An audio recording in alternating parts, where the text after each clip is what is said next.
we push through it as a team. We deal with it emotionally and just continue to do the work for Whitson.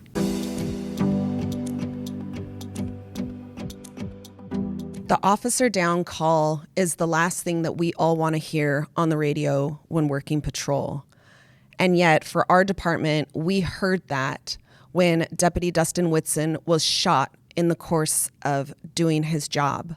Today, I talk with Detective Cole Raynolds in the first of a series of interviews about what happens when one of ours goes down. Detective Raynolds, thank you for being here with us today. Thank you for having me. We know that you were an integral part of him surviving, so we just want to talk to you a little bit about it. That day, how did you find him? You train yourself to deal with critical incidents throughout your career, and you see multiple people during different times, and when it's your own on the ground, it changes everything. But at the end of the day, your training tends to kick in, and because you know you got to get through this to help that person.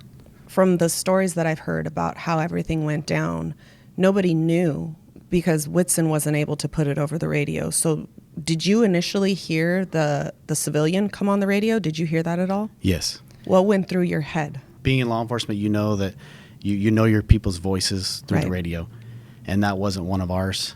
I had no idea who was calling that out. I was thankful for that person after we found out who it was, but still in fear that maybe the person that called it out was the one who injured Whitson at that time. The extreme unknown, especially when it's that type of call, makes it that much more difficult. I actually never really thought about that because I know the story in hindsight. But yeah, to just hear that random voice, like you said, you have no idea who it is or why they're on that radio or why they're anywhere near Whitson's radio. Exactly. So once, like you said, fire arrived and then they airlifted him to the hospital.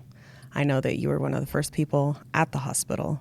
How did you feel being there and with the family and with your team there? It felt good to be able to be there to support the family for Whitson. My guys were wanting to be there. Didn't matter what hours, what it took. They wanted to be there to help him. He was one of ours. We've all known Whitson for a long time. He's been with the department before he was a deputy. It's just the camaraderie of our team up there was unbelievable, that everybody was able to come together and just the want to be there for the family and to support them, to let them know that they weren't alone. You guys were able to give answers to the family that they couldn't get from anywhere else.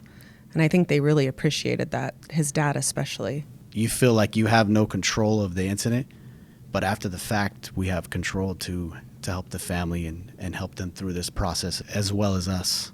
I know there was a certain day at the hospital. I mean, the time all kind of melds together, but I want to say it was like maybe as soon as the second day that he was there, where the hospital made the choice, the medical team made the choice to let just a few people from your guys' team go up and see Dustin. Yeah. And you were one of those people. Yes. How was that, just seeing him? It made me feel a lot better because it was the next day after the incident.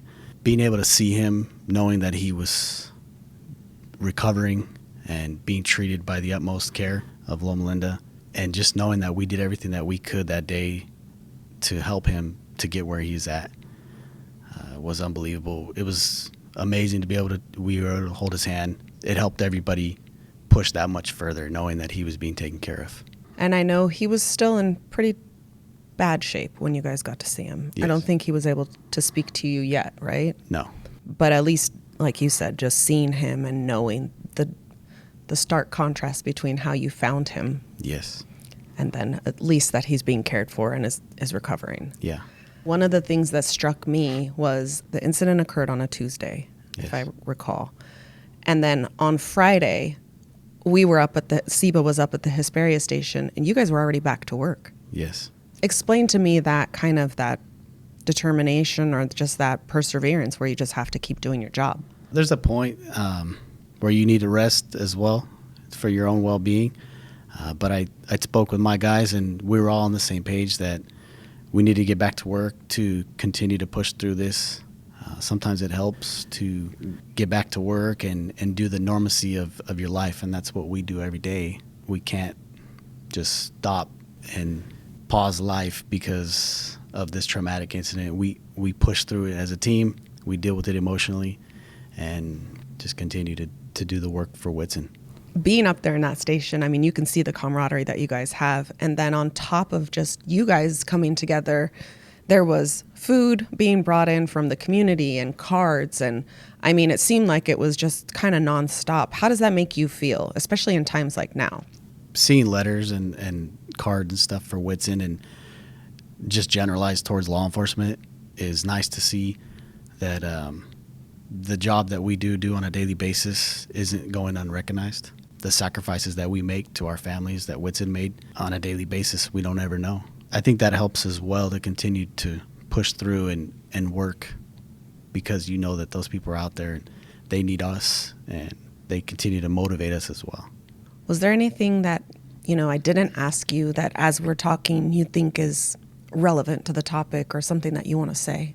I just think it's important taking care of ourselves physically and mentally, and just continuing to be team players, whether you're on a team or not. We all know how to do this job. Anybody could have effectively done what we did that day. We knew that we had a job to do, whether it was our friend or another civilian on the ground. There's no difference. We still had a job to do, and we got it done. And that's why Whitson's here with us today.